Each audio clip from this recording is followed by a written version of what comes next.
Ya, baik, selamat malam Pak Gigi. Di sini saya akan mengerjakan tugas video penjelasan mengenai konversi yang saya ambil pada mata kuliah KSI atau Keamanan Sistem Informasi dengan PJ Pak Gigi. Sebelumnya izin memperkenalkan diri, nama saya Yohanes Hedu Parlamaritonga dengan NPM 012105061011. Jadi di sini saya mengambil studi independen yaitu UI UX Research and Design, dan mungkin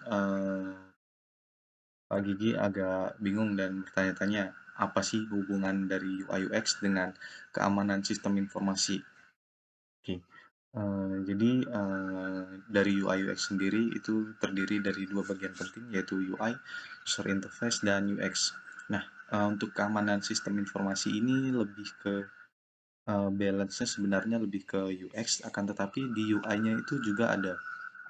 Oke, mungkin saya demokan sekalian dari desain yang sudah saya buat. Baik, sebentar, saya akan sesuaikan terlebih dahulu. Nah, oke. Jadi misalkan di sini terdapat sebuah problem statement, yaitu Rania ingin mengisikan sandi. Akan tetapi dia tidak mau sandi ini dilihat oleh orang lain. Nah, misalkan dia setelah mengetikkan sandi, maka akan muncul. Nah, dengan fitur sederhana yaitu dari ini yang meningkatkan pengalaman UX dari pengguna. Misalkan kita klik, maka di sini pada saat mengetikkan, maka yang terlihat hanyalah ini saja, bintang-bintang. Jadi password ini tertutupi. Itu contoh dari penerapan sederhana UI yang dapat melindungi atau memproteksi keamanan dari sebuah sistem. Oke, mungkin kaitannya itu tidak begitu besar, misalkan seperti kita di dalam backend, kita dapat mengamankan data dan segala macamnya. Namun dari UI UX ini juga penting dipahami karena dari hal sekecil ini saja akan berakibat fatal. Misalkan ini terbuka seperti ini dan orang lain melihat, tentu saja mungkin kita seharusnya tidak berpikiran negatif, namun akan lebih baik jika kita melakukan tindakan preventif seperti menambahkan UI ataupun tampilan kecil di bagian kanan yang dapat memproteksi user itu sendiri. Oke, selanjutnya mungkin kita akan coba flow yang kedua. Kita akan play.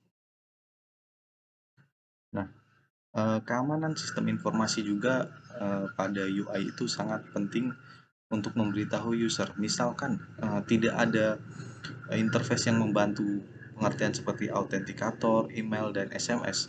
Tentu saja akun pada suatu platform yang digunakan oleh user itu akan mudah ataupun rentan terhack.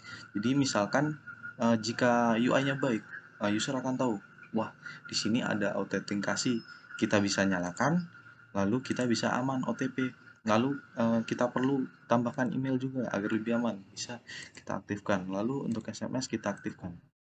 Nah, sehingga dari UI yang menampilkan tombol dapat diklik seperti ini dapat memproteksi data-data user dari tindakan-tindakan pencegahan lainnya. Atau mungkin kita akan lebih sedikit ke best practice, yaitu pada Facebook yang sudah menerapkan UI yang berbasis keamanan sistem informasi. Oke, maaf sebentar.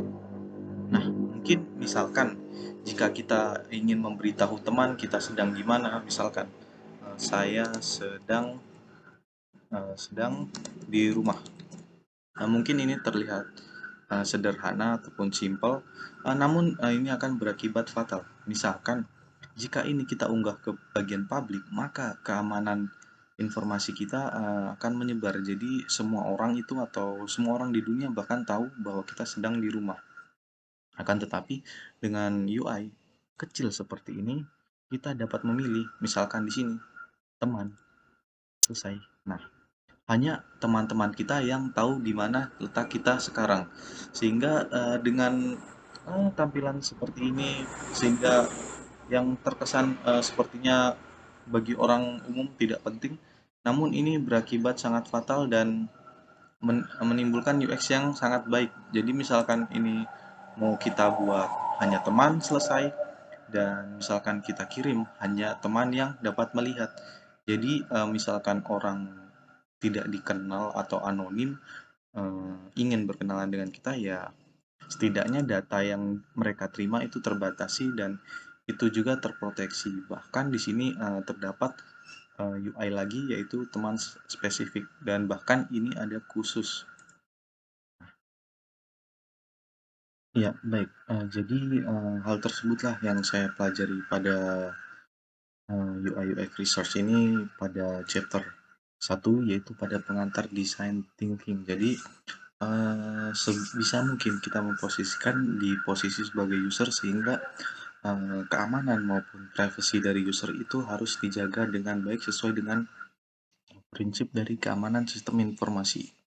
Dan biasanya untuk keamanan sistem informasi pada UI UX itu ditempatkan pada bagian bawah, itu biasanya pada misalkan EULA dari game.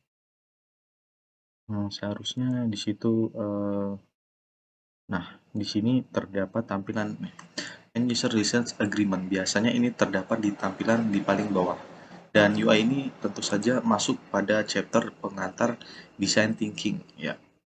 Dan selanjutnya research objektif ini juga berkaitan dengan keamanan sistem informasi, di mana kita ambil contoh tadi pada flow 1, misalkan di sini tadi user yang di luar ruangan. Nah, itu dapat kita masukkan kepada research objektif kita. Jadi bagaimana sebuah user yang berperilaku di luar ruangan seharusnya mengamankan datanya. Oleh karena itu, dari tim UI seharusnya memberikan fitur simple seperti ini untuk hide password. Lalu hal tersebut berkaitan lagi dengan empathize. Jadi pada tahapan develop suatu desain aplikasi dari UI UX terdapat tahapan empathize, yaitu tahapan memposisikan diri kita sebagai user, bukan hanya sebagai teknis. Jika design thinking tadi kita hanya berpikiran mengenai teknis, kan, tetapi di bagian empathize ini kita lebih berfokus kepada apa yang dirasakan dari user. Dan mungkin sekian yang saya dapat jelaskan mengenai kaitan antara mata kuliah yang saya konversi dengan studi independen yang saya pilih. Lebih kurangnya saya mohon maaf. Terima kasih.